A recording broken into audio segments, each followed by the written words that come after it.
Halo guys, jumpa lagi bersama WSS Masa Bercerita. Hari ini aku akan menceritakan tentang kasus pembalasan dendam seorang mantan istri yang tidak terima suaminya direbut oleh pelakor. Kasus ini menjadi salah satu kasus sensasional di negaranya pada saat itu. Di video sebelumnya kami sudah membahas dari sudut pandang si pelakor, yaitu Linda Kolkena. Dan kali ini kami akan membahas dari sudut pandang sang mantan istri yang tersakiti, yaitu Betty Broderick. Mari kita simak. Elizabeth Anna Biseglia atau biasa disebut dengan Betty, lahir pada tanggal 7 November 1947 dan dibesarkan di Bronxville, New York. Dia adalah anak ketiga dari 6 bersaudara yang lahir dari Marita dan Frank Biseglia. Pada saat itu, keluarga tersebut memiliki bisnis yang sangat sukses. Ibunya adalah seorang dari Irlandia dan ayahnya adalah orang asli Amerika Italia. Betty memiliki orang tua yang sangat tegas. Dia dilatih menjadi ibu rumah tangga sejak ia dilahirkan. Betty juga ingat bahwa teman-teman sekolahnya dibesarkan dalam situasi yang sama seperti dia, sehingga memberinya sedikit kesempatan untuk memberontak.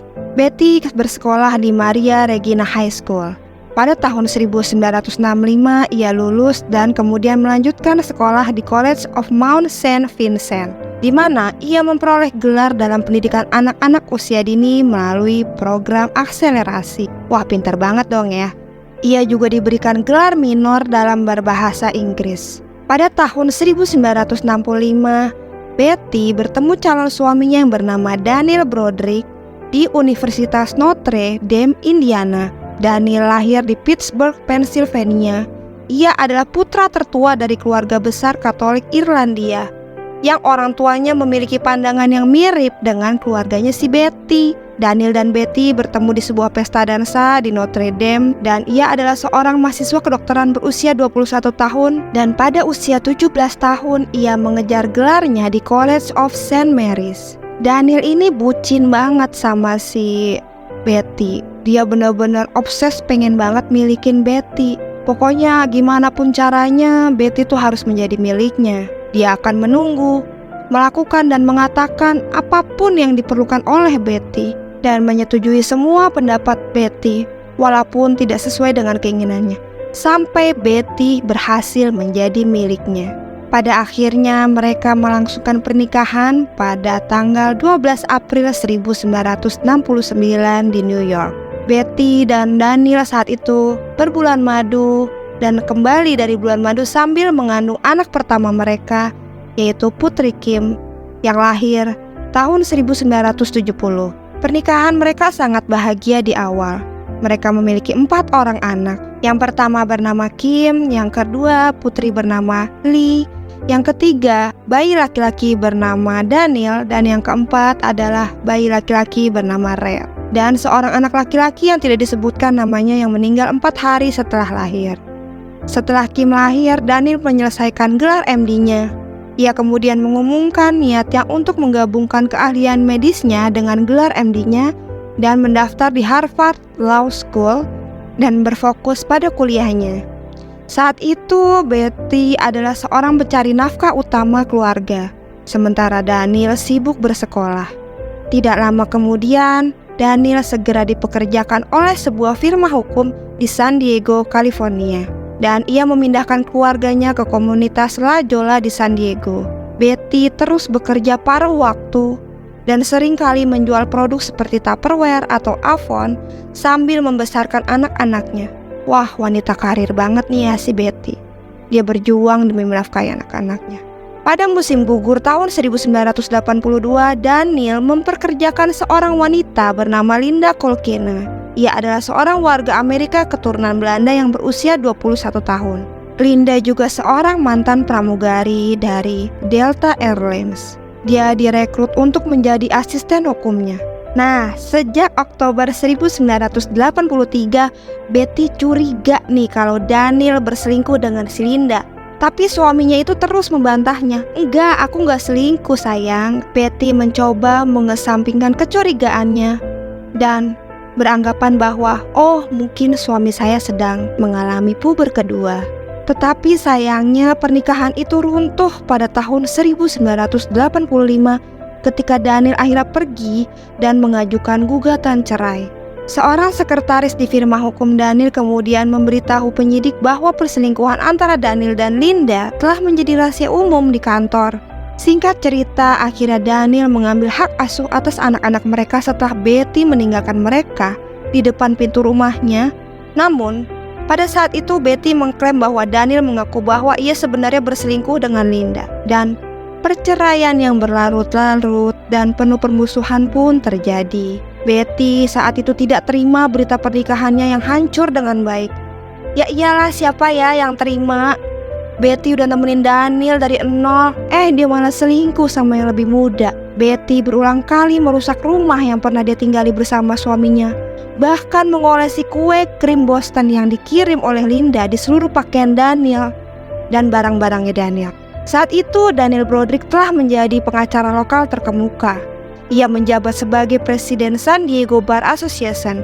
Betty ngerasa Daniel ini mempersulit dia untuk menemukan pengacara untuk membelanya saat perceraian mereka. Dan itu sangat merugikan bagi Betty. Di samping itu, si Daniel yang seorang pengacara, ia menggunakan powernya nih untuk memenangkan hak asuh tunggal atas anak-anak mereka. Ia juga menjual rumah mereka di luar keinginannya Betty dan menipu Betty untuk mendapatkan bagian yang sah dari pendapatannya. Jahat ya. Setelah persidangan yang cukup alot dan berlarut-larut, perceraian itu diselesaikan pada tahun 1989, 4 tahun setelah Daniel mengajukan petisi. Perilaku Betty Broderick menjadi semakin tidak menentu. Dia meninggalkan ratusan pesan tidak senonoh di teleponnya Daniel dan mengabaikan banyak perintah penahanan yang melarang dia menginjakkan kakinya di propertinya Daniel. Dia juga merusak rumah barunya Daniel dan bahkan mengendarai mobilnya ke pintu depan rumahnya Daniel meskipun anak-anak mereka berada di dalam rumah pada saat itu. Singkat cerita, pada tanggal 22 April 1989, Daniel dan Linda si pelakor akhirnya menikah nih teman-teman. Linda saat itu takut dengan keselamatan Daniel, sampai ia menyuruh Daniel menggunakan rompi anti peluru. Lebay juga sih. Ya cuman dia berpikir mungkin mantan istrinya masih sakit hati takut berbuat aneh-aneh ya di acara pernikahannya. Namun pernikahannya berjalan dengan lancar dan Betty tidak hadir di pernikahan tersebut. Setelah mereka menikah, Betty Broderick mengklaim bahwa Linda mengejeknya dengan mengirimkan iklan krim wajah dan perawatan pelangsingannya. Lagian maksudnya apa ya? Mungkin dia mau manas-manasin Betty kali ya. 6 bulan setelah Daniel dan Linda menikah, Betty membeli pistol Smith & Wesson. Betty yang penuh dendam dan sakit hati pergi ke rumah Daniel di Cypress Avenue di lingkungan Marston Hills dekat Balboa Park, San Diego. Betty saat itu menggunakan kunci yang ia ambil dari putrinya Kim untuk memasuki rumah saat pasangan itu tertidur. Lalu ia menembak dan membunuh mereka. Pembunuhan itu terjadi pada pukul 5.30 pagi tanggal 5 November 1989, 2 hari sebelum ulang tahun Betty yang ke-42. 2 peluru mengenai kepala dan dada Linda dan langsung membunuhnya seketika. 1 peluru mengenai dada Daniel saat dia hendak meraih telepon. 1 peluru menghantam dinding dan 1 peluru mengenai meja samping tempat tidur. Bukti di persidangan menyatakan bahwa Betty telah mengeluarkan telepon atau mesin penjawab dari kamar tidur Daniel, sehingga Daniel tidak dapat meminta bantuan ke siapapun. Bukti medis menunjukkan bahwa Daniel tidak langsung meninggal pada saat itu, dan Betty menyatakan bahwa ia telah berbicara dengannya setelah menembaknya. Setelah menghubungi putrinya dan pacarnya, Betty menyerahkan diri ke polisi. Penjelasan Betty saat persidangan adalah sebenarnya ia tidak berencana untuk membunuhnya. Namun ia refleks karena melihat Linda pada saat itu bangun dan berteriak ingin memanggil polisi. Makanya dia langsung nembak si Linda. Itu katanya.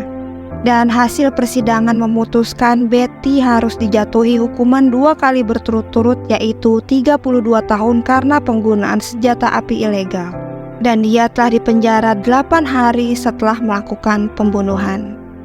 Ya guys, jadi itulah kisah dari pembalasan dendam sang mantan istri yang suaminya direbut. Mungkin ia ingin mempertahankan pernikahan dan harga dirinya ya teman-teman. Terima kasih sudah menonton kasus ini. Sampai jumpa di kasus berikutnya. Sampai jumpa. Assalamualaikum.